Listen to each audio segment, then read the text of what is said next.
এই বারুইপুরের ঘটনা নিয়ে কিছু রাজনৈতিক দল তাদের তাওয়াটাকে গরম করতে চাচ্ছে। তারা এখন উস্কানিমূলক বক্তব্য দিচ্ছে। যারা ধর্ষক তারা আরএসএস করে, তারা হিন্দু পরিষদ করে, তারা বিজেপির লোক। একটা কথা আপনাদের মনে করিয়ে দিই, যে ইতিহাস ভুলে যাবেন না।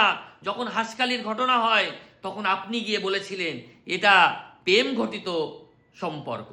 তারপর মনে আছে আপনার দুর্গাপুরে মেডিকেল কলেজের ছাত্রী যখন ধর্ষিত হয় তখন বলেন মেয়েরা কেন রাত্রে বেরোয়।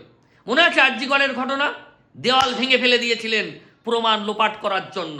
আজকে বড় বড় কথা আরো কি বলেন, যে শরীর থাকলে যেমন সর্দি কাশি হয় তেমন ধর্ষণও হয়। একটা কথা মাথায় রাখবেন, আমাদের মুখ্যমন্ত্রী চুপ করে বসে নেই। যখনই জানতে পেরেছে এইরকম ঘটনা তার অভিভাবককে ফোন করেছে এবং বিচারের আশ্বস্ত করেছেন। তিনি বলেছেন ক্যাপিটাল পানিশমেন্ট হবে, কঠোর থেকে কঠোর পানিশমেন্ট হবে ধর্ষকের। আর একটা কথা আমি স্পষ্ট বলতে চাই, যে আমার বিশ্বাস আছে মাননীয় মুখ্যমন্ত্রী এই ধর্ষকদের জমা নিয়ে খরচ করার ব্যবস্থা এখন থেকে উনি করবে। জয় শ্রীরাম, জয় শ্রীরাম।